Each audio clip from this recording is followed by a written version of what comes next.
Good evening. Welcome to the Pleasantville Village Board of Trustees meeting. Today is Monday, April 8. If you are watching live Monday, April 8, we encourage you to call in if you have any comments or questions. Our call-in number is 769-1677. As always, you can catch us live on either Cablevision or Verizon Cable TV, and you can also catch us with a live webcast and later on on-demand webcasts at pctv76.org.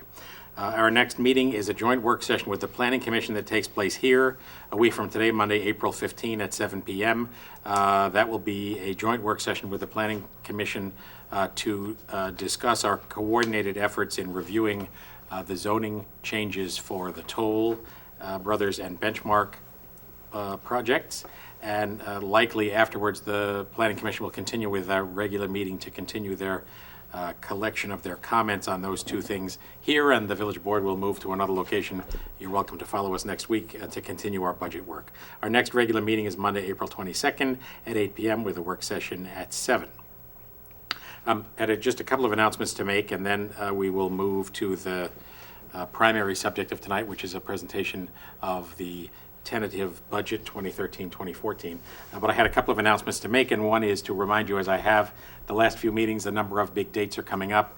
Saturday, April 18 is Pleasantville Day, so mark your... May, thank you. That's lucky, because we wouldn't be ready on April 18th. May 18th is Pleasantville Day, and we will be having our annual Memorial Day service at the end of May. That's Monday, May 27. The annual Pleasantville Fire Department Parade is the end of that week, Friday, May 31. And the Pleasantville Music Festival will happen again down at Parkway Field on Saturday, July 13. So that's my reminder of dates. A couple of other interesting things to report. One is I may have mentioned in the past that the Westchester Table Tennis Center, which is on Tompkins Avenue in the warehouse building that is on the corner of Tompkins and Vermilion, is going to be hosting a prestigious tournament. The International Table Tennis Federation North America Cup is going to be taking place in Pleasantville, New York on Friday, April 20th and Saturday, April 21. Quite a remarkable slate, including some of the best women's and men's players in North America coming to Pleasantville, and there are opportunities to go and watch if you want. There are tickets available for the audience. On the women's side, just for example, one of the competitors on the women's side is a woman named Ariel Singh from San Jose, California, and she is, for example, the #1 rated Olympic eligible player in the United States and currently ranked number 94 in the world. So it's an exciting thing to have happening in Pleasantville, a table tennis exhibition and competition that will be carefully watched all around the world. Really an interesting opportunity. You can take a look on the web and get more information. It's the Westchester Table Tennis Club. And at our next regular meeting, it will already have happened, so I remind you of the dates, Friday the 20th and Saturday the 21st. The farm market continues to prosper in its winter home in the Pleasantville Middle School. Thanks again to the Pleasantville School District for making that space available. 9 to 1, really a great event, 30 some odd vendors, and we are approaching the point when the farm market will move back outside. Am I right, Mindy, that the first outdoor market is the week of Memorial Day? Yes. After Pleasantville Day. The week after Pleasantville Day. So the farm market will go back outside the week after Pleasantville Day in May, but in the meantime, it's a great event in the middle school, and I encourage everybody to find their way up there. I've had, on a more mundane subject, a number of comments about litter and in particular about dog waste, and people have asked whether the village can undertake a sort of an awareness campaign to remind everybody of the need to pick up after themselves and to pick up after their dogs. It's a subject we'll take up to try to find ways to get that in front of everybody, but I will say that it's been my own experience as well that as the snow melts, people get a little lax about that, and I encourage everybody to be careful and to be responsible. So Other thing I wanted to mention is that we have great progress going on down at the former MLA site, now the Henkel Knife Company site. The building has been completely raised, and Henkel will very shortly have steel arriving to build a new building on the same footprint. The slab has remained, so it's an exciting project. Good stuff happening, and kind of fun to watch too. So I encourage you to head on down there. While you're down there, be reminded that you're right next to our brand new recreation center, which is in the old ambulance corps building. So if you have any business with the Pleasantville Recreation Department, or if you're interested in this new facility we have, stop in and say hello. That's where the offices are, as well as a new recreation room. Some of you are aware that we got notice from Metro North that they are undertaking a series of station improvements, and we expect, in fact, I saw some sign that the work at the Pleasantville station might have begun today. They have workers that are going to be making a quite substantial series of improvements at a bunch of stations. Pleasantville is among them, and they expect that the work at each station will take somewhere between 30 and 60 days to complete, depending on what's involved. But just as a sort of summary, they'll be repainting all the painted surfaces and repairing stairs and steps. They will be, happy news, cleaning up the right-of-way, which means all the litter adjacent to the tracks and down behind the tracks will get cleaned up. They're going to replace all the recycle containers, clean up all the signage, replace gutters and leaders, replace anything that's been damaged by graffiti, clean up windows, improve lighting, etc. So happy news. Thank you to Metro North for including Pleasantville in that project. And over the next 30 to 60 days, we should be seeing that work ongoing. Anybody else have something? All right. Well, with that, I will hand you into the able hands of Village Administrator Patty Dwyer to give us a summary of the draft budget that we've been working on. Our fiscal year is June 1 to May 31. So we are required by law to develop a draft budget that was posted back in March. We continue to work on that draft budget. What Patty talks about tonight is a budget that has been massaged further but is still in draft. We'll be voting on a final budget sometime before the end of the month of April as we continue to work on it. Take it away.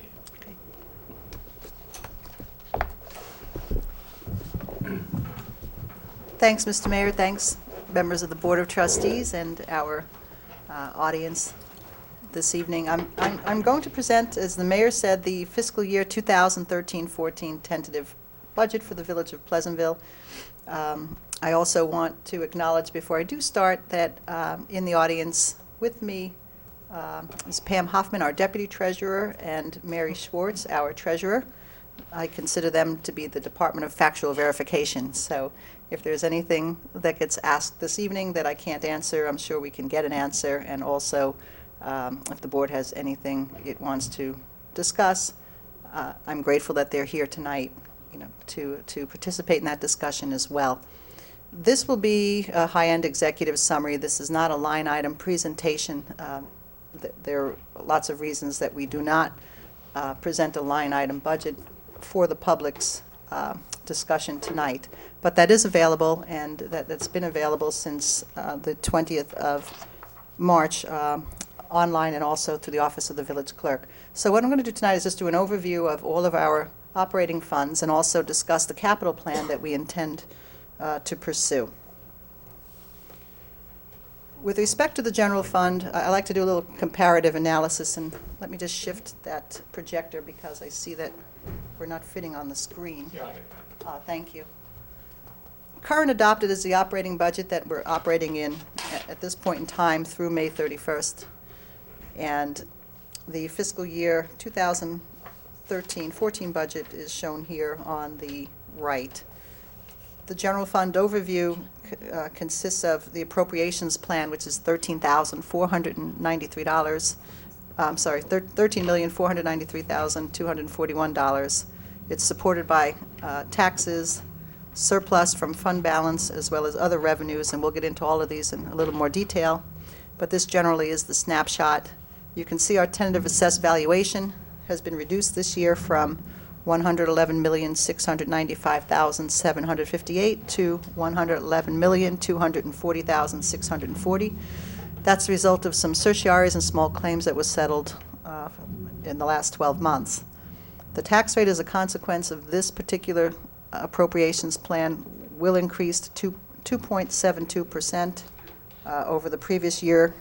In terms of impact on an average property, which is assessed at $58,000, there would be an increase of $133 in taxes, in real property taxes.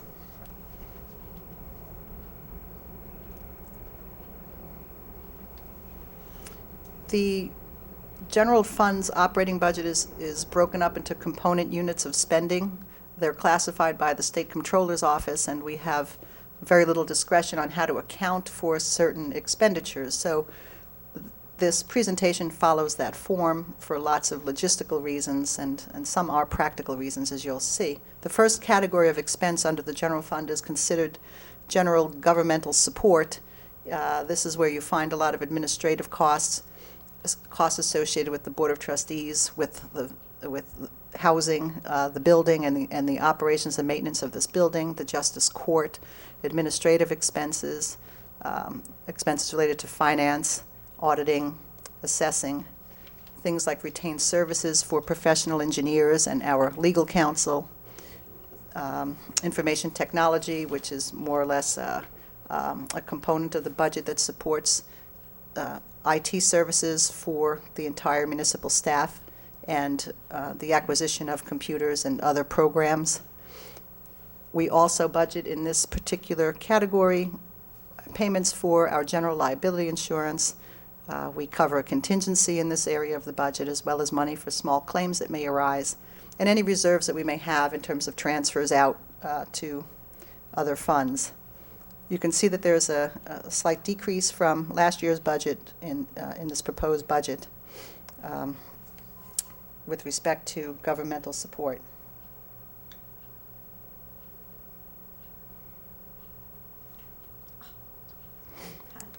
Yeah, I know, Mindy. I hear so you. excited. I feel your excitement. It took me a very long time to create this ugly little chart, but it does give a different perspective I'm picking up on the bar there. on where the appropriations are going, and as we go through the different levels of of the budget, you'll see how this all pans out. Oh, Again, with respect to our appropriations plan, general government support, public safety, public works, library and recreation, senior outreach, community services, employee benefits, retirement system. We're going to go through all of these and talk about the percent of budget that they occupy. Public safety not only includes the Pleasantville Police Department's budget, but also includes the building department's budget. Again, this is an accounting requirement for the State Comptroller's Office that we classify these under public safety. We also include crossing guards and parking enforcement in this area of the budget. It's increasing slightly from the current budget from $3.1 million to $3.2 million. And that's due in part to recent settlements with respect to contractual wages and also due to operating expenses. And again, I have detail on all of these line items with me tonight if you want to go over them. With respect to public works and the category of expenses that get covered under this, we also include park maintenance, which is because of operational needs now covered under the Public Works Department. But here, as you know, we budget all of our appropriations for the road maintenance, snow removal, streetlights, sewers, storm sewers, leaf pickup and shade trees, buildings and grounds, park maintenance, and anything related to operational expenses with respect to the Public Works Department. The budget proposed is $1,738,490. The next category of expense in the general fund is considered outreach services. This is where we provide funding for programs down at the Clinton Street Center, transportation, senior nutrition, outreach, and transportation. The proposed budget is fairly flat, $474,940 as compared to the current budget, $477,015. With respect to the recreation budget, we also include in this category library support, which is about $850,000 this year. So the proposed budget of $1.5 million includes about $855,000 for the library. The rest of it goes toward recreation administration and youth programs, adult programs, and special events. There's also funding in this area for the music festival, because it gets classified here as well. Well, we're here at the village board meeting, so we really don't, can't really. The next area covers community services. These are our ancillary boards and commissions: Planning, Zoning, ARB, Business Support Council, Beautification, Farmers Market, and PCTV. The proposed budget is down from last year as a consequence of some structural changes in funding for PCTV from other sources, and some other changes with respect to planning consultant fees.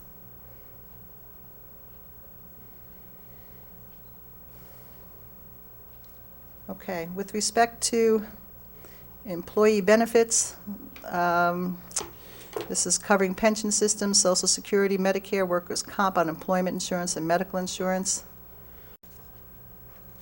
You know, it's a good thing this is not in a PDF form. Those numbers are reversed, as I'm sure you could have guessed that. I looked at it and I said, I'm not that lucky. The proposed budget,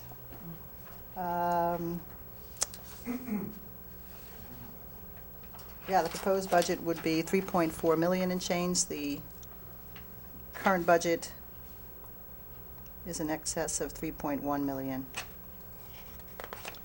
I can change that, and I will. I just want to go into more detail on some of these benefits. It doesn't affect the overall general fund appropriation. This is just a problem with the PowerPoint. I'm sorry for that. With respect to retirement system contributions, you could see the escalation in costs since 2008, since there had been a considerable amount of changes with respect to the retirement system's ability to generate sufficient revenue to pay its retirees' obligations. And curiously, we saw almost 3 years of decreased pension contributions in the years where we did have a substantial fiscal crisis occurring, economic crisis on a macro level. But then you can see, starting with fiscal year ending 2011, the state escalating and ratcheting up its efforts to collect pension contributions from the employers in order to fund what it was essentially relying on, an 8% rate of return in its retirement system from its point of view of its investments, which was unrealistic and certainly something that resulted in these types of escalations in costs.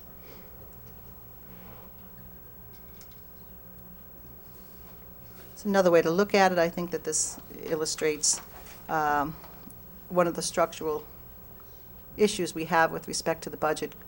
Since 2011, we have been reacting to some of these costs coming through, these mandated requirements, trying to absorb them within our own general operating budget, and I think we've been very successful in doing that. I mean, our overall appropriations have been essentially flat for the last 3 or 4 years. So we've been able to absorb these, but you can see if not for these things, we would have even been in a better fiscal condition.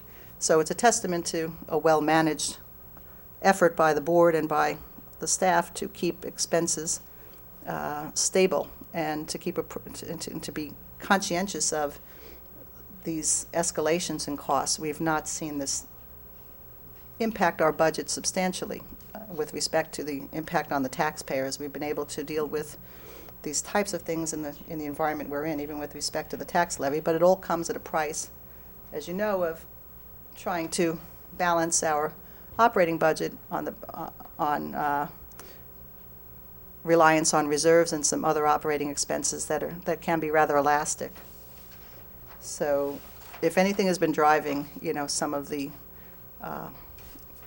concerns with respect to the fiscal condition of the village, it's certainly been things that have been coming through in the form of mandates and not our own doing, so to speak. We also have, with respect to our debt service, a fairly level debt service obligation. Again, these are principal and interest payments on bonds that have been issued by the village for various capital projects and various assets over the years. We do have a capital plan associated with this budget that would speak to a fiscal strategy that would allow us to move forward with essentially level debt and essentially have little impact on our operating budget in the subsequent years to follow. And I'll speak about that once I get through the general overview here. The appropriations plan is supported by revenue sources, and there aren't many for small municipalities like this, like a village. Villages are predominantly dependent on property tax revenues, revenues such as other taxes that are collected with respect to sales tax and utilities, gross receipts from the electric companies, the telephone companies, Con Edison, and special assessments and the like. We also do generate operating revenue, and we fortunately are not dependent on much state or federal aid with respect to our operations. We also provide fund balance when appropriate and when we can with respect to alleviating what would be another source of revenue, having to close a budget gap. This budget is requiring $500,000 of fund balance appropriation with a projected estimate of at least $2.1 million being available as undesignated fund balance at the start of the next fiscal year with that appropriation. Another way to look at the sources of revenue, property tax obviously being about 72%, the largest source of revenue with the budget. Okay, moving on to another fund that is essentially a fund that raises its revenue from a tax source. The refuse fund provides sanitation service just for residential properties only in the village. The budget is escalating slightly. That's a consequence of some changes in the cost to tip the trash, and also some of the changes in some contractual benefits, and again, retirement system and related fringes. This fund being a fund that also is supported through tax levies or assessments, it is subject to the tax cap, and the budget as presented does achieve the objectives of the tax cap and stays within the 2% levy. The current rates would go up on a single family from $408 to $416. These are annual rates. These are not monthly rates, obviously. These are annual rates that'll be and charges that'll be incurred for next fiscal year. Now, I spoke to the board earlier. We were able to capture some additional refuse units that will help support this fund and help reduce the reliance on fund balance that it may have going forward, but it is in a fairly stable state. It has over $100,000 in fund balance available as of the beginning of the next fiscal year. And it's fairly healthy on a small fund. The water fund, as you know, is another fund where we account for the water rents that are collected from the sale of potable drinking water. We are one of few municipalities in Westchester County that provide filtered water, and with that comes a tremendous amount of capital expense, not only to maintain the plant, but to upgrade facilities when upgrades are necessary. And part of our capital You might make clear it wasn't discretionary. The other communities are operating on waivers. Oh, you know, that's... You want to explain that? Yeah, I'll be happy to explain that. Yeah, with respect to water filtration, all communities are required to meet federal drinking water standards, And some are able to meet those objectives by having different methods of having water treated. And those that were not able to have water treated by, let's say, settling out in reservoirs or other methods, natural methods, were required to do a mechanical filtration process. And we are one of those communities that were compelled under consent, to come up with a way to filter drinking water. So we do this in partnership with the town of Newcastle. We co-own, a treatment facility just in the hamlet of Millwood. And the communities that have not complied with their consent may be operating on waivers, as the mayor had mentioned, and those waivers are obtained from the EPA for a certain limited period of time, but come at a great expense in demonstrating how a community can protect its water resources. And any violation that occurs during those waiver periods would result in an obligation to filter. So there's a lot of activity with respect to filtration efforts throughout the county, and we have undertaken those responsibilities early on and have certainly made the right move with respect to partnering with the town of Newcastle for water filtration.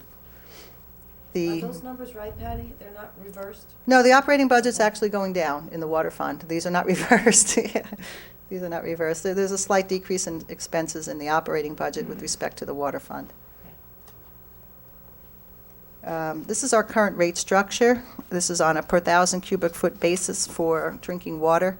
We do know, and we've talked about this, and we'll have to have another discussion soon, that we have some extraordinary expenses coming up again with respect to the water fund that involve obligations to prepare the Millwood Water Treatment Plant for a closure of the Catskill Aqueduct. Now, I'll just explain it to the best that I can. That treatment plant that we operate with Millwood does have two sources of intake for raw water. One is the Croton Aqueduct and the other is the Catskill Aqueduct. New York City has put us on notice that it intends to close the Catskill Aqueduct for maintenance and repair. Now, we've been very fortunate because we've been drawing exclusively from the Catskill Aqueduct because it's a gravity-fed source for Millwood's treatment plant in terms of where it's located. The water flows by gravity. There's no need to pump and to incur any energy costs with respect to drawing raw water from an aqueduct source. When the city closes that aqueduct for maintenance and repair, we have an obligation, we have the option, and it's not an option, we have at least another source, which would be the Croton Aqueduct. But in order to get water from that aqueduct, it does require pumping with high velocity speed pumps and at a great depth and at a 24-hour-a-day rate and at a capacity that's going to be able to draw not only for us but for the town of Newcastle over 10 million gallons of water a day. So we are quite aware that we are going to see some extraordinary expenses once that occurs with respect to energy and electrical demand. But in the meantime, we need to prepare that plant to be able to draw water from the Croton Aqueduct.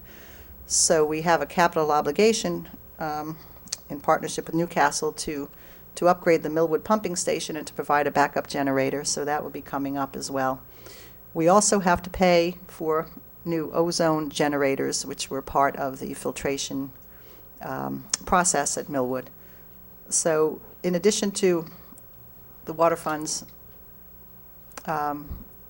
elasticity with respect to its revenue sources, we are looking to raise rates and to have a discussion about the ready-to-serve rates as well to be able to handle our debt service obligations.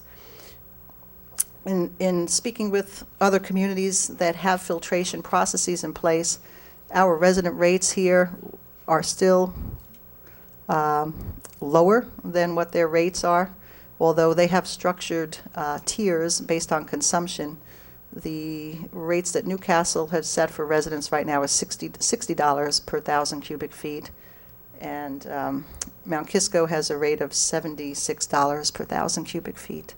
So they're all in the same situation we're in, where almost 30 to 40% of our revenue goes to pay for capital improvements for filtration as well as for infrastructure. It's a very costly business to be in.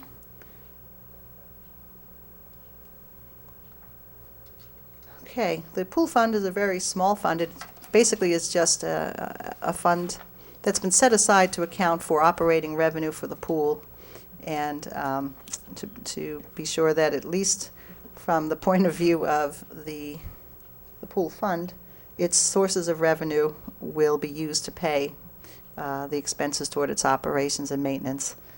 And it's anticipating a proposed budget of $288,117.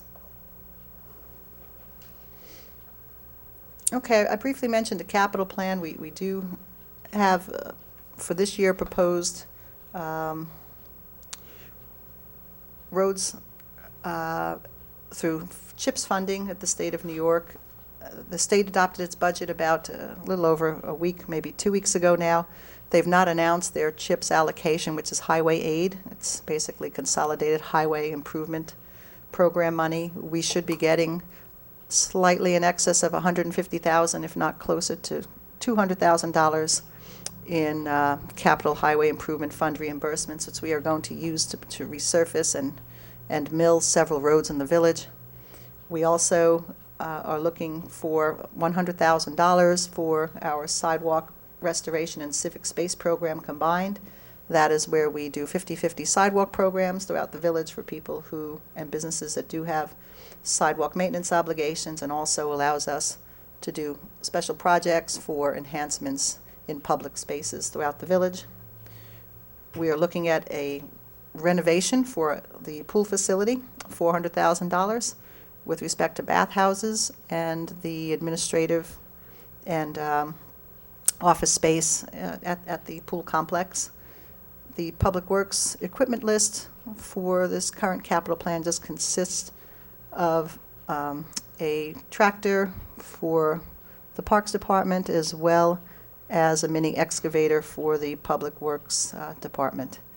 And the Refuse Fund, if you recall, 2 years ago acquired a sanitation vehicle, and we anticipated buying the second vehicle this year. So we'd like to move forward with that.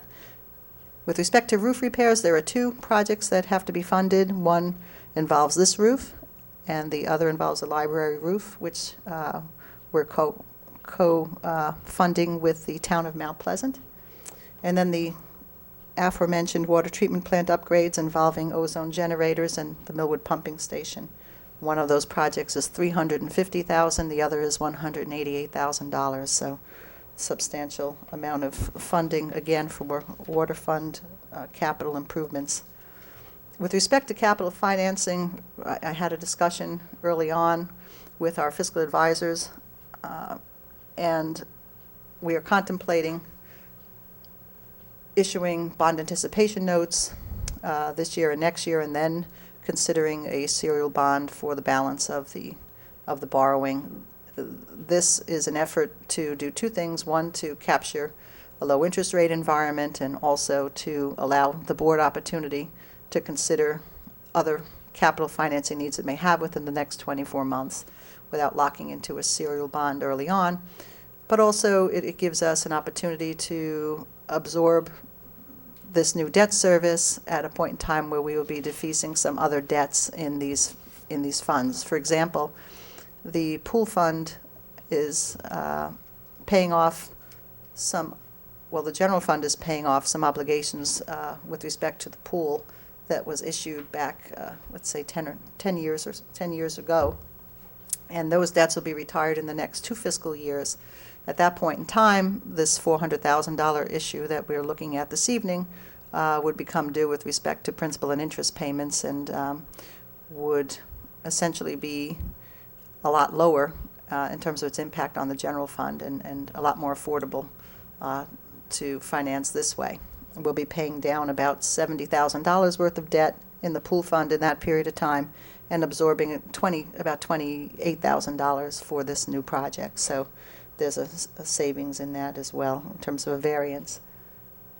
So I think that's essentially the overview with respect to the funds involved with the operating budget going forward for the upcoming fiscal year. If you can hit the lights, Judy, and then what, thank you. What we can do is we can, yeah, thank you. We could talk about any of the, again, that was a high-level executive summary. I know there's a lot to be said. They're large numbers, and there's a lot of detail to all of these numbers, and I've got most of it here tonight in terms of the supplemental support for these numbers, and also, Thank you for that, Patty. That was great. And I think maybe thank you. one of the key takeaways from that is that Fix my, on the general fund side, our current adopted budget for the fiscal year we're in right now is about $13,276,000. The proposed budget is about $13,493, so that's a swing of about, $220,000 increase.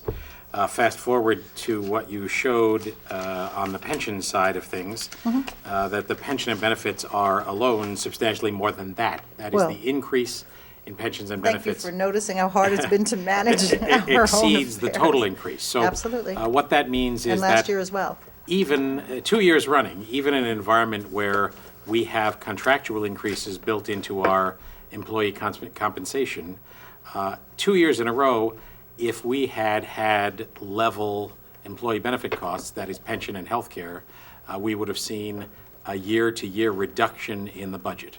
So that bespeaks the effort that's going on in all the departments and on the part of the board to keep control of this budget. So it is, for the benefit of those who may not be aware of how it works, the state pension plan comes in several flavors, and there's one version for uniformed employees and one for non-uniformed, actually several for each of them, but long story short, it is funded in part by income from the investments that the state controller manages, but also from, in essence, a tax, so to speak, on active payrolls.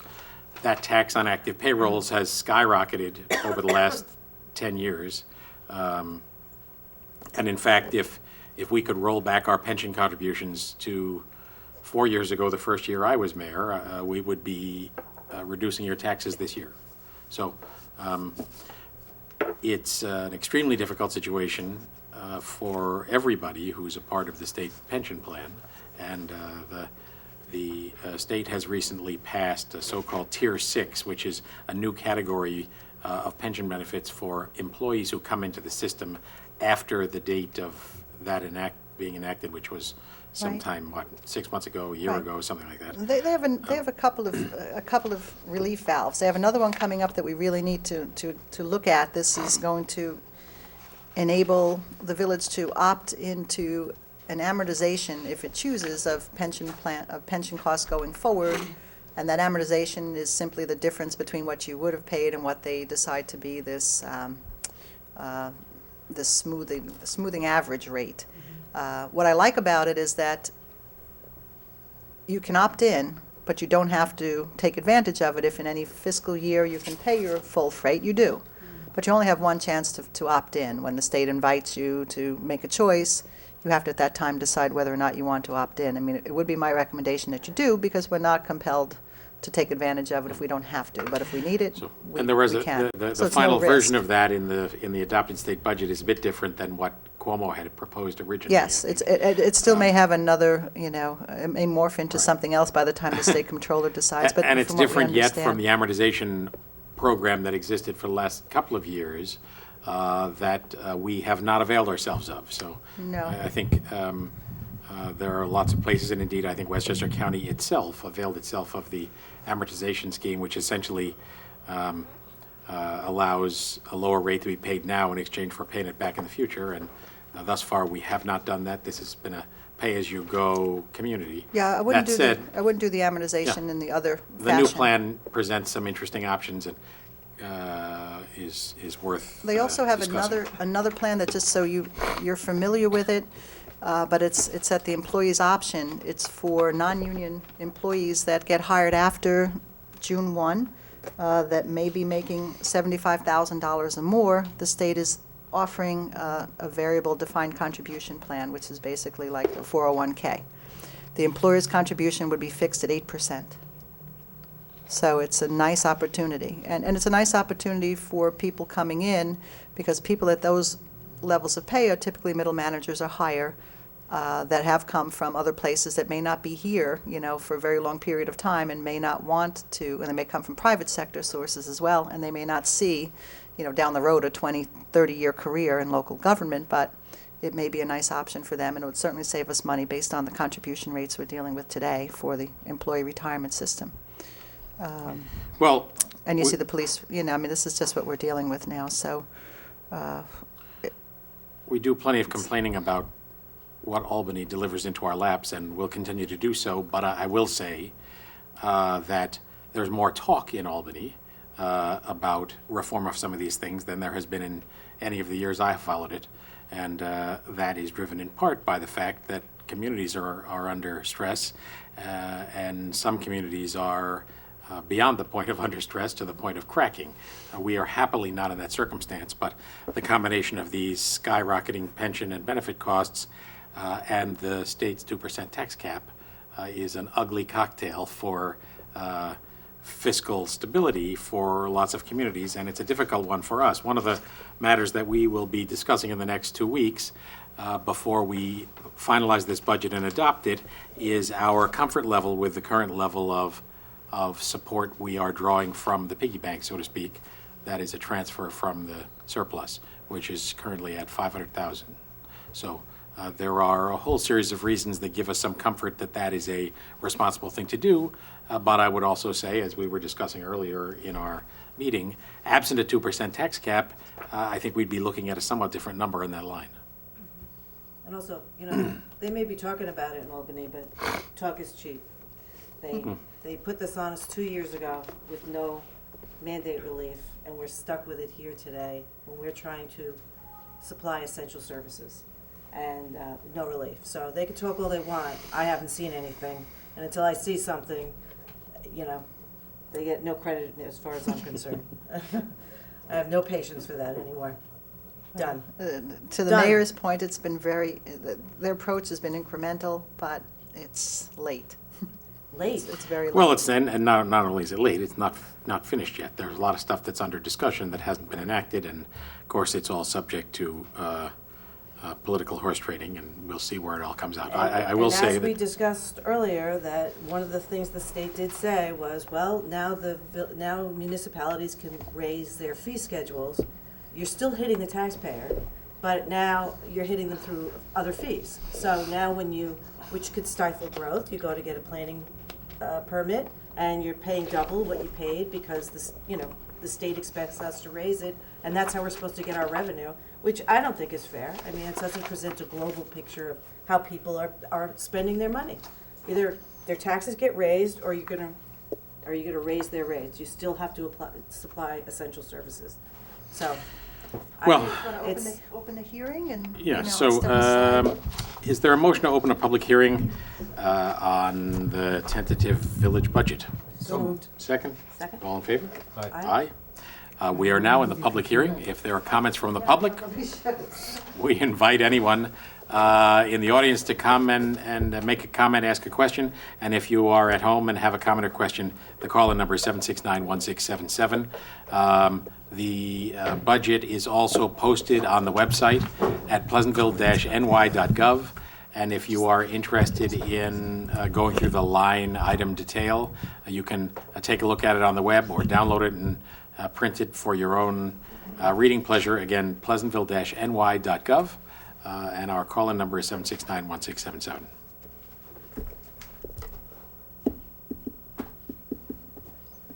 Everybody will have to get in line, take a number. Right. Meanwhile, the phone was ringing the whole time. I thought it was budget questions, but it was a Verizon problem. Were we, is that, Having a problem. They're humming. It's a humming sound. Well, maybe I can. uh-huh. It's Mary not, or Pam, did I leave anything out that you wanted to bring up? I think you did all Well, it's a macro, I mean, it is what it is, it's a high level.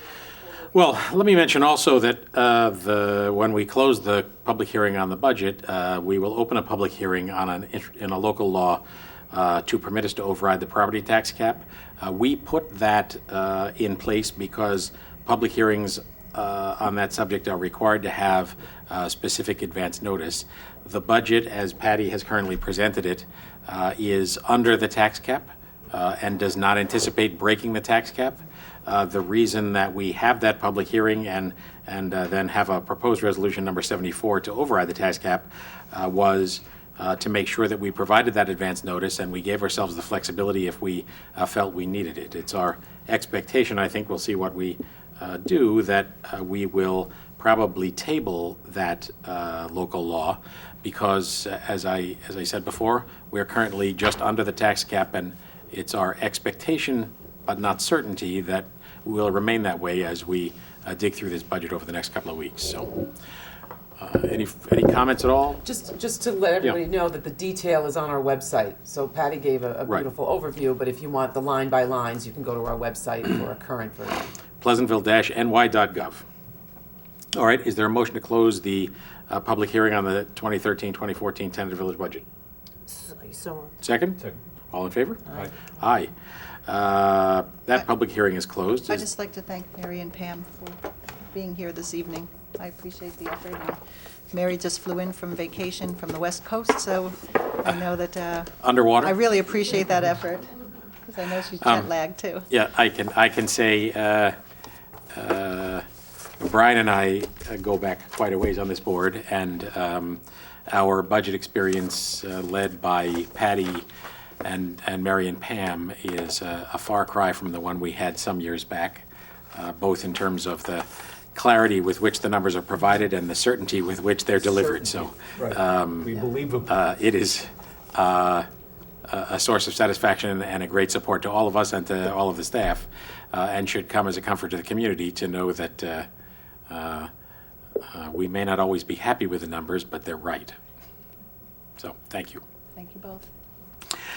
Is there a motion to open the public hearing on introductory local law to override the property tax cap? so, Second. All in favor? Aye. So as I mentioned a moment ago, the reason we have this on our agenda is that a public hearing is required if we're going to contemplate overriding the property tax cap. That is not where we are right now, and as I mentioned, it's not where we're expecting to be, but the theoretical possibility exists as we work our way through the rest of the budget work sessions heading towards adoption at the end of April, that something could change. So for that reason, we opened that. Patty, is it possible, and maybe it isn't possible, to summarize the arcane rules that drive the 2% tax cap? We have a fat, 15-page document.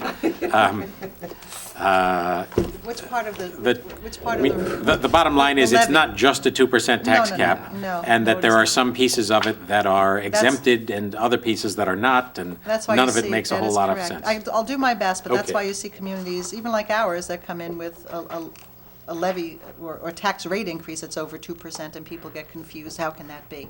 There are things that can be excluded from calculation when you calculate the impact of the maximum levy allowed. And those things involve any growth that may take place with respect to assessments and other factors such as special assessments and other types of charges and things that the village may be able to capture. The levy's also affected by a differential between the the pension obligations that the village is asked to contribute. You're allowed to take a differential from one year to the next, a certain percent of that differential. Right, Mary? I mean, it's sort of a wacky So- arrangement with the pension thing, that the first 2 points of increase Yeah, a certain percent. are exempted, but not That the is a first 2 question. percentage points of expense. Right. So if you exempt the first 2 points of the increase in the rate, it sounds like it's perfectly logical, but in fact,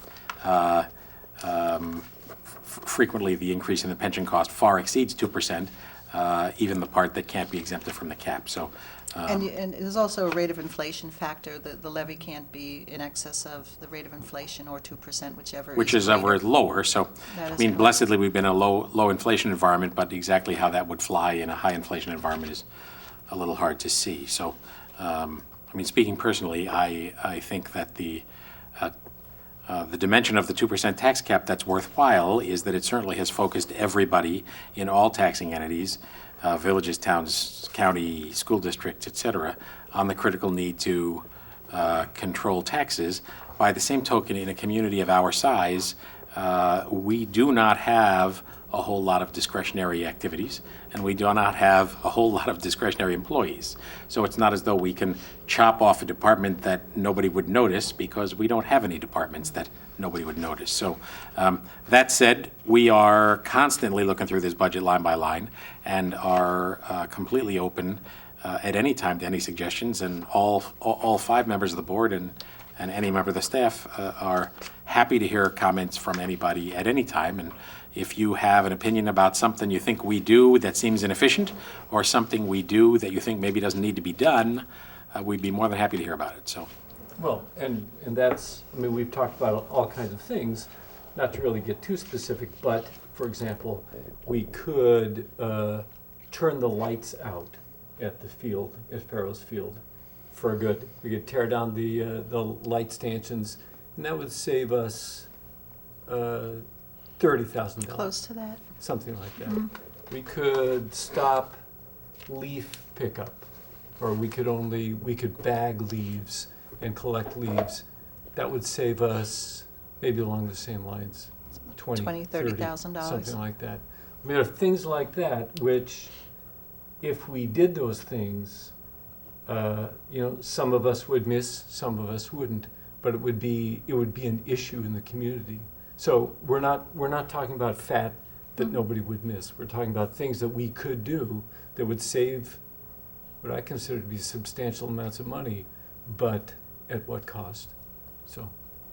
I might add that as you saw in Patty's charts, public safety, which includes more than just the police in the public safety category, but the police in particular are the biggest single element of our annual budget.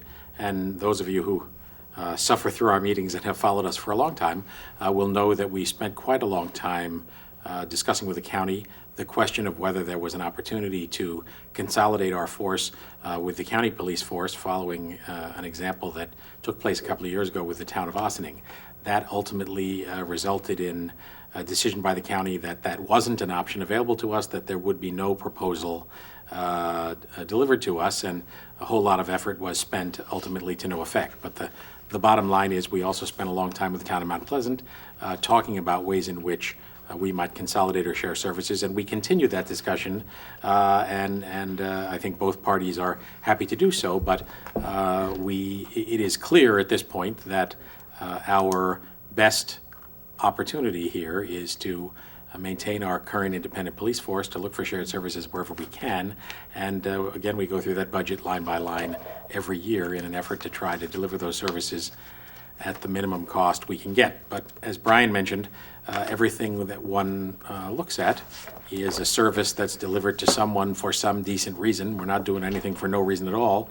And as we try to trim these budgets, it becomes a question of trying to save money, but also trying to preserve the quality of life that draws people here and warrants the property values, and encourages people to continue to stay here and pay the admittedly high taxes to receive services that feel like it makes it worth it. So that is part art, part science, and we're all confronted collectively, not only on the board but as a community, with some hard economic realities associated with living in an affluent, expensive area in a major metropolitan area. So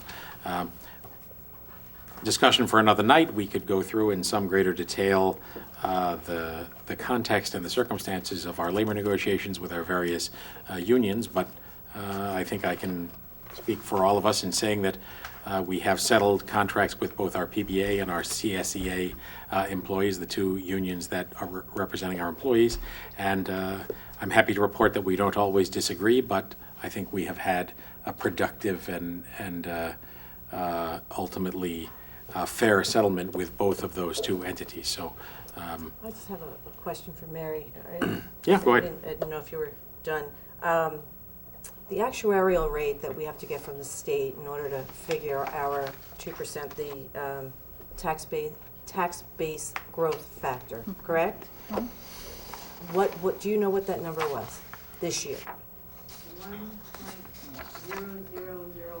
1.0005. That means no growth. So there's been no growth. Very little.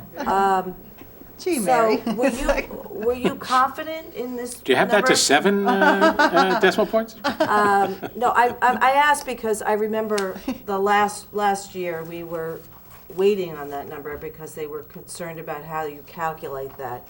Do you have more confidence this time around with? That's the number that they have stated that they're going with, that's what they've authorized for us. So that's a firm number. Okay. The numbers that are not firm in that calculation. Mary? are not- Yeah, sorry, Mary, Shane can't pick up the, Can you just repeat also the Communication. number that you gave? Okay. sure. Okay, I apologize. Sorry, Mary. I know how much you love to come up here. So I'll just preface it. I had Right. asked Mary that there's a number that in order for us to figure what our cap dollar amount is, there's an actuarial rate which is given to us by the state, which indicates the growth factor in our tax base. And we had some difficulty getting that last year, or some uncertainty, I should say, not difficulty. And I was just asking the question of what it was this year, which Mary said it was 1.005. So this is Mary Schwartz, our Yes. village treasurer. Yes, well, last year was the first year of the tax cap. Right. And there was a lot of uncertainty, last minute information. And the state controller's office went to a number of municipalities in the state, and it was roughly 2/3 of the sites that they visited, they determined had done the calculations incorrectly, or would have exceeded the cap without intending to. Because the numbers, there are so many variables. Right. So, I mean, you start with last year's tax levy, and then you get that tax base growth factor, which is determined by the state, and that is next to nothing. It's 1.0005. Then you have to add in the value for pilots, which are payments in lieu of taxes, for last year. Then you put in the 2% allowable growth factor. Then you subtract the anticipated pilot for next year. This equation is like 2.5 pages long. It can't just be 2%, you know, I mean, I No, just don't know it's- why they had to no. torture Right. us. It's not 2%, that's about the only number it won't be. Is there a whole new department in Albany to audit this? I tell you, when you call, you get 3 different answers. And they actually, last week, requested all of our budget preparation work, which I have sent to them for them to preview, which hopefully they will get back to us before the end of the month. And hopefully they'll agree with our results. But 2 numbers that I know are variable, one depends on the tax rate, and that is the pilot for next year. So we're using last year's number as a base, but we don't know that number until the tax rate's set. And the tax rate's not set until the budget's adopted. So we're going in circles. And the other is omitted taxes. When property is transferred from someone who was entitled to an exemption, say veterans or senior exemption, to someone who's no longer eligible for it, the value of the exemption is recaptured from the point in time of the sale of the property. I'm getting into the assessor's world here now, but the bottom line is if someone sold a property back in December to someone who's not eligible for that exemption, then we do the calculation on what that tax bill should have been for that period of time. And it's added on to the next year's tax bill. And that number fluctuates tremendously. It's been $2,000, Last year it was 6,000. We don't know what it will be this year. I mean, we don't even have the numbers yet. So I'm estimating 10,000. But again, that's an estimate. And our tax cap calculation is down to the dollar. You're estimating 10,000 for what? Lost exemptions, like people who Okay. no longer. Which is high. Stop for a second to change tape. Yeah. Okay. Welcome back. We had a brief break there for a tape switch in our camera. Take it away, Mary. All right. So the bottom line for the general fund is that after all the formulas and the calculations are run, the allowable increase is $202,326. And that, the piece that I didn't get to before we changed the tape was the exclusion for the retirement for the pension system. Our projected increase in pension costs are $172,500 for this coming year. The amount that can be excluded from the cap is $28,200. Welcome to my world of So- trying to put a budget together. I mean, there's $144,000 that has to be absorbed under the cap. So So that's, ju- that's just- the room right. we had, $28,200. That's Just to put a point on that, Albany sends us a bill that goes up $170,000 and says, we know this is far beyond a 2% increase in your costs, but you can only exempt $28,000 from your calculation, even though it's a bill from Albany and a rule from Albany. That's correct. And we have to, get your clean water, pick up your garbage, So- make sure our infrastructure's in shape, and What's your Oh, it's- level of it's not- confidence that that 2% will be, that our calculation is going to be the state's calculation? This board's tomorrow. The omitted taxes Uh-huh.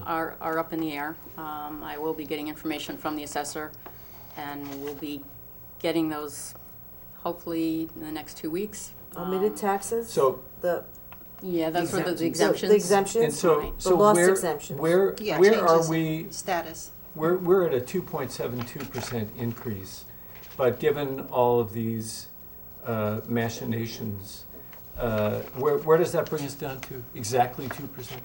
A 2%? Yes, well, yeah, Well, the, 1.9? very something? close to 2%. So, Right. so Tax if the levy state comes increase. back to us and says, no, we're not buying that. It's at 2, I think we're right there at $1 Right. away Two. or something. So if the state comes back and they throw a wrench in our calculations, and we have to exceed that, doesn't it make sense for us to consider passing the law overriding the property tax cap if we have to do that, if that, you know what I'm saying? If we're Well, at for- 2. from That's the why point of view- almost 200 I mean, municipalities overran You it, know, we've been did it last suggesting this year, since too. this law came in effect. Right. that I'm you not don't- sure that- why I'm we're not discarding the not spirit or doing intent this. of it, because we've lived with that before we even had this obligation, this legal obligation. We've always maintained that our obligations were to manage, our fiscal affairs very prudently and conservatively, right. and we've done that. Our That's right. budgets have been historically very well managed. This Right. board is responsible, and we, Take it we understand your policies. Well, So,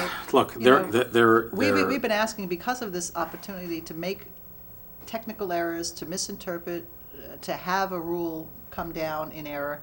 The worst of it is if we inadvertently violated the tax cap, next year we lose that, whatever that Then we'll be down to variance is. negative They take it away from us next, $28,200. they take that excess away from us in our next year's levy. So we're out nothing if we vote to override the property tax cap and then don't. Right. that's correct. It's Many nothing. We're out communities- nothing. It's nothing. But it But- gives but- us but- some but- security for next year that we But could. you also have money that you can move in and out of fund balance. Yes, I mean, that is correct. I said this 2 weeks ago, that, I think it's a slippery slope too, because it's like buying a pair of pants without a waistband. You can start changing things. You run a very, very tight ship. All of the trustees have sat down, each trustee has sat down with the different departments going line by line, and if we don't have to do it, I don't like the idea of doing Well, it. as somebody who's been, involved in this budget process for a lot of years, I would just have to say that every single budget I've been a part of has been a very, very strict, belt-tightening process. It's not a fun time to be in local government. You're not building playgrounds every week and making everybody happy. The process is cutting back. That's what's always been the case. I think given our history, it seems to me to be a prudent thing. There's no slippery slope here as far as I'm concerned. This board always takes this seriously, takes a budget process seriously. And it just seems to me that going forward, if there are unusual expenses next year, it would be a shame to have to Well, it's not so much curtail expenses. the I mean, it's the possibilities. tax levy, and the tax levy will get If we determined get it if we have wrong. unusual Well, expenses. but I mean, right. but So- ultimately, right, if we have the expenses. We can move that's- So- anything around we want, but if we get it wrong, we get it wrong. All right, so But could I just go back to seeing, because I have Mary here, the number that you were concerned about because you're unsure of is the pilot, which is payment in lieu of taxes. Right.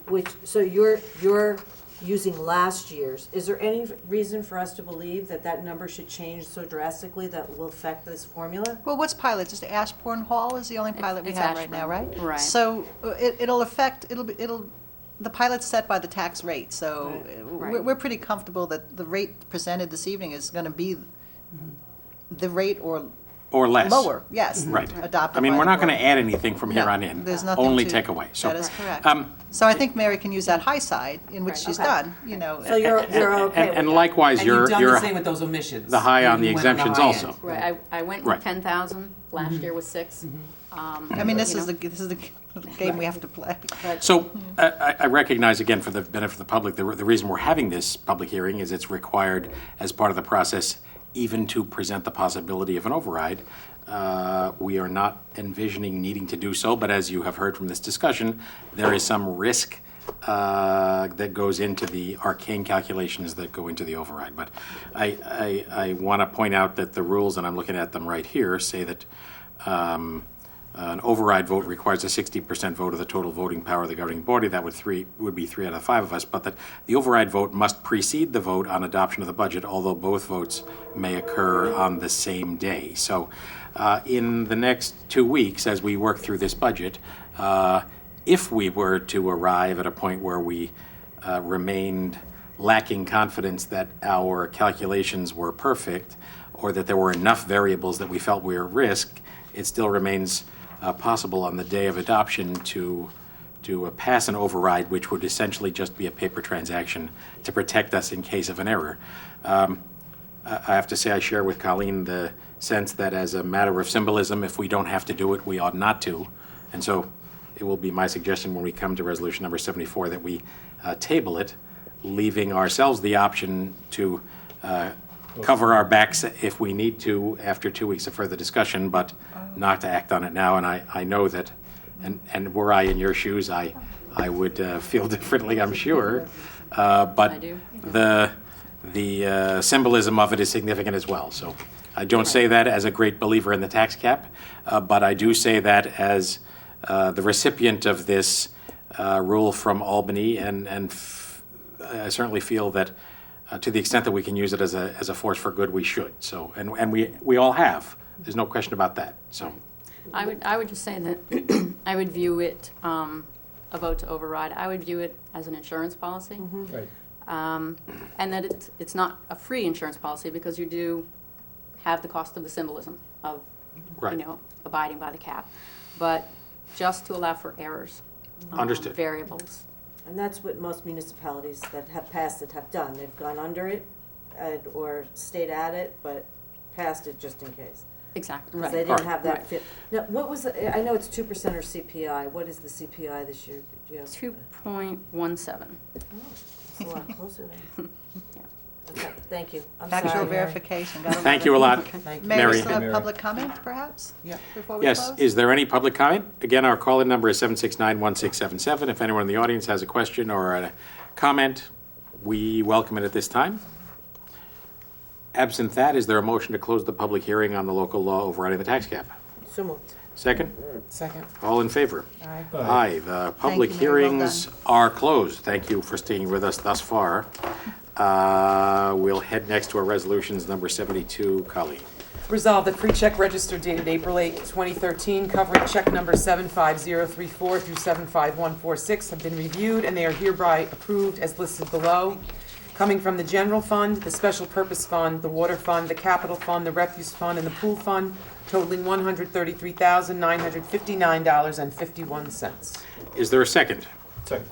Comments or questions about the check register? All in favor? Aye. Aye, motion approved. Number 73, Mindy. Resolved that the Board of Trustees has reviewed the minutes of the special meeting and the annual organizational meeting held on April 1st, 2013, and they are hereby approved. Is there a second? Second. Just an opportunity to remind everybody that one of the things we commented on at the annual organizational meeting was the recent retirement of Virginia Pancotti, our Director of Senior Services, and this is our, let's see, second week without her. Welcome Joni Ehrlich, our new Director of Senior Services, and congratulations to Virginia on a well-deserved and likely very productive retirement. All in favor? Aye. Aye, motion approved. Number 74. 75? Well, we should, We're gonna we should table enter it it. and then table it, so let's enter it, right? Let's see. This is for the local law overriding the property tax cap, whereas the state legislature and the governor enacted legislation that establishes a property tax cap on the amount that a local government's property tax levy can increase each year. And whereas under this law, the total amount to be raised through property taxes charged on the municipality's taxable assessed value of property will be capped at 2%, or the rate of inflation, whichever is less, with some exceptions.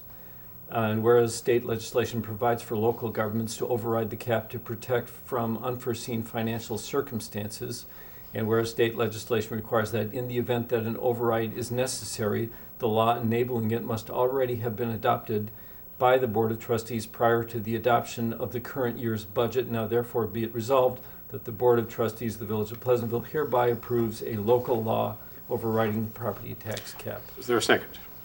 Second? I'd like to make a motion to table this resolution based on the fact that we have already held the public hearing. The law permits us to pass this law if required, or if we believe it to be prudent, on the same night that we vote on the budget, so long as we do that in advance. Is there a second to that motion? All in favor? Aye. Aye, tabled.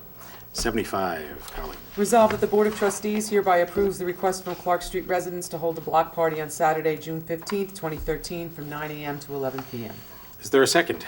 Second? An early season block party. Congratulations, Clark Street. All in favor?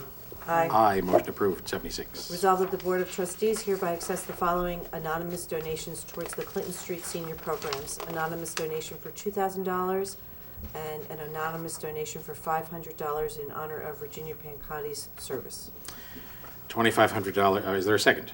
Second. $2,500 from generous donors, anonymous donors to the Clinton Street Center. We thank you very much. All in favor? Aye. Motion approved. 77. Resolved that the Board of Trustees hereby authorizes the village administrator to sign the agreement with James Coleman Architecture Studio, 11 Washington Avenue, Pleasantville, New York, for professional services to review bid documents for the pool building renovation. Is there a second? Second? Jim Coleman is a local architect, and he has given us a proposal for $7,500 with a detailed scope of work that would allow us to finalize some design elements of the proposed renovation of the pool house, but also to consolidate what had originally been thought of as two different projects, doing one side of the pool and then the bathroom side a second time. And I think it presents an opportunity to improve the project, and with Jim's assistance in the coordination of that work and the spec package, do it at a lower price. All in favor? Aye. Aye, motion approved. Number 78. Resolved that the Board of Trustees hereby authorizes the village administrator to sign the snow and ice agreement with New York State Department of Transportation for the 2014-15 year. Is there a second? Second. We just got out of the winter. I'm sorry to bring this up to you, but it came in late. This is a lump sum payment from Well, the it's state. 2014, State of 2015, New so York. Yeah, it's, it's for next we're year. Yes, I anticipating. know. So this is the reimbursement the state gives us for plowing and sanding 10.4 miles of state road in the village of Pleasantville. 141 and Manville Road and 117. Yes, whether it snows or not. Yeah, we have to buy it. Okay, Patty, We get paid too, so. Another thing the state just gets you for. You're buying this ice. You're buying this Patty. salting. the one question I had was, it's been rewritten to say 2014, 2015, but on the second page, number 3, is that still accurate? The estimated expenditure is referring to the 2012, 2013 season and the remember of the term agreement commencing July 1, 2012. I guess that's simply restating the historic terms. That it's, So- yeah, that this is so an amendment. that's correct as An written? extension. Is that correct as written then? I believe it is. Okay. Yep. All in favor? Aye. Aye, motion approved, 79. Resolved that the Board of Trustees hereby authorizes the mayor to sign the revocable license agreements dated April 8th, 2013 with L. Daniele Auto Body, Inc. with respect to landscaping encroachments. Is there a second? Second. Patty, you want to describe this? Yeah, Mr. Venditti is improving the exterior of the former Danielle's Auto Body Shop between Mavis and 1719 Marble Avenue. They're actually taking down the old house, building a brand-new facility. It's very attractive. The Planning Commission has done its due diligence, reviewed that, as well as the Architecture Review Board. It is now before us simply for a landscaped island in front of the building that will be on public sidewalk. Okay. So there's still plenty of room to pass by. The Planning Commission had asked that they approach this board for the encroachment agreement to allow the planter to go outside, which, as you could see somehow in this black and white illustration, it's the entire front of the building. It'll be a few feet out from their building lot line, and it will be a nice enhancement to Marble Avenue as you come around the curve there to see, some greenery. And they'll plant those street trees, They're obligated to plant, they're obligated to maintain that area, they're obligated to which is great. restore You it if notice we need Right. it for any there's a purpose. lot more greenery over the last gonna be few very years. Well, they put in. I was just gonna say It looks that. beautiful It's just coming made down a big there. difference Yeah, on absolutely. all of the Change improvements. that whole street. It changed everything, Yep. and the planning commission's Yep. done a great job. They have. and, So this will be one more coming up, which is yeah. nice. so. I just also, I wanna say that what spurred this development was also that their building was damaged with the Mavis fire. Right. That building was destroyed in the back there. Well, at any rate, extremely good news, and thanks to Venditti Realty, the owners and operators of Danielle's Auto Body. It's another great investment in the village of Pleasantville and in a critical place there on Marble Avenue. Right. All in favor? Aye. Aye, motion approved. Brian, number 80. Resolved that the Board of Trustees hereby appoints Philip Platts as village assessor for a one-year term to expire April 2014.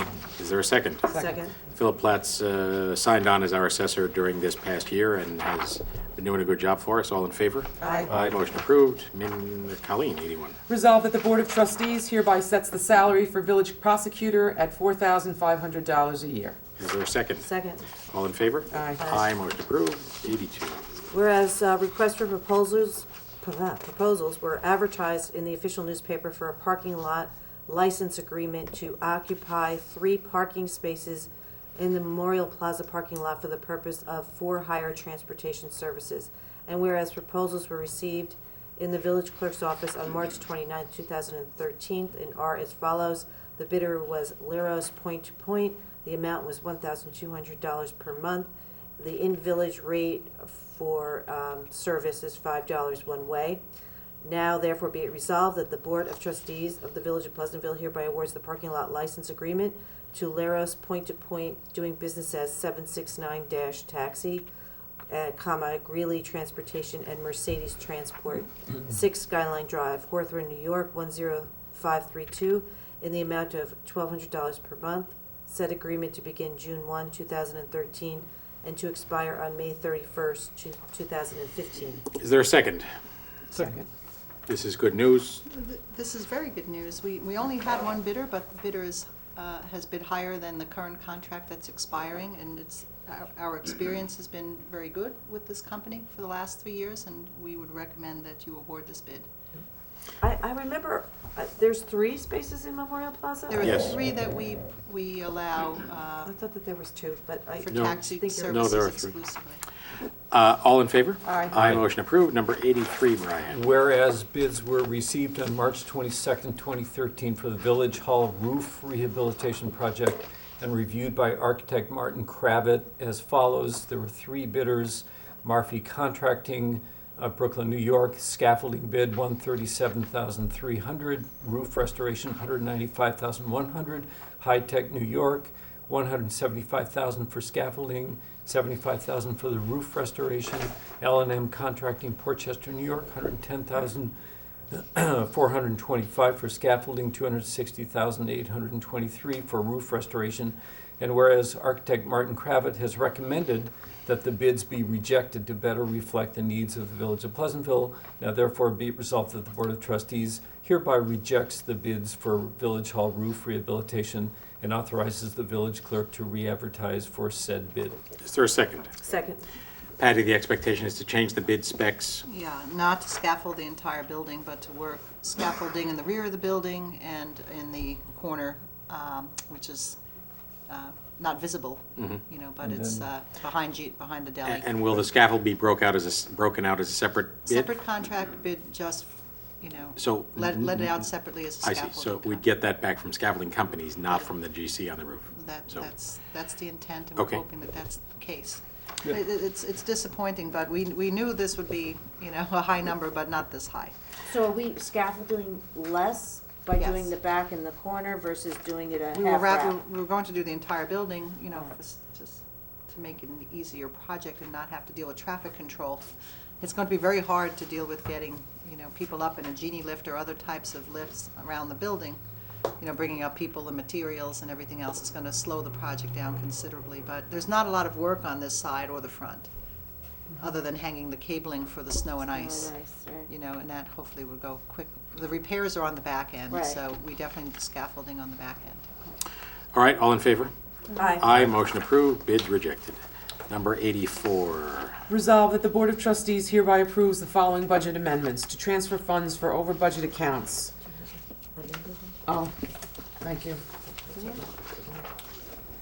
Okay, to increase revenue and expense for State Justice Court grant, amount to increase $1,200 from Justice Court grant to copier Justice Court grant. To transfer funds for over budget accounts, $210 from Justice Court steno service to Justice Court equipment, $1,331 from contingency to finance equipment, $5,246 from contingency to central technology equipment, $15,000 from contingency to police uniform overtime, $5,000 from contingency to police uniform gas and oil, $10,000 from contingency to central garage vehicle repair and maintenance, $1,483 from contingency to snow removal overtime, $41,610 from contingency to sanitary sewers outside services, $7,000 from contingency to street cleaning gas and oil, and $222 from sanitation supplies to sanitation equipment, for a total of $87,102. Is there a second?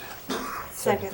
So these are all transfers within the existing budget, it doesn't change the overall budget? Somewhat common this time of year, but the most significant is the contingency repair of the sanitary sewer line outside Village Hall that we recently performed with the help of Landy Contracting.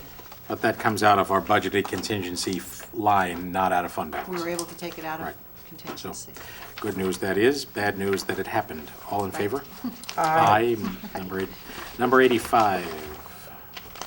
Mindy, I just wanted to say, we have no choice with the overtime, with the snow removal. We have to pay, you know, why does snow only come in the middle of the night? You know, I mean, why can't it come during the day when we have On crews on? Sundays when it's at double. least it only comes, at least it's only in the winter. Right.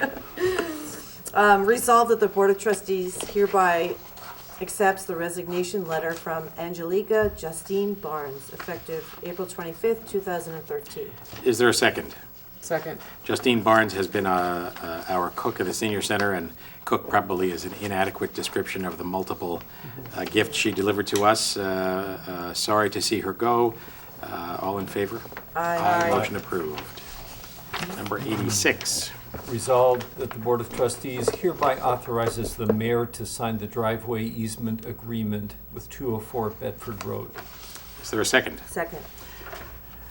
204 Bedford Road, well, Patty, why don't you describe it, probably Oh, the... sure, I mean, that's really a housekeeping resolution. Yes. We don't have the agreement before the mayor Right. yet, but the board has discussed the opportunity with the people who are going to be buying 204 Bedford Road to provide a common driveway easement. We own a vacant lot next door to that property, and 204 Bedford Road right now is encumbered significantly because it does not have any room on its own lot for a driveway.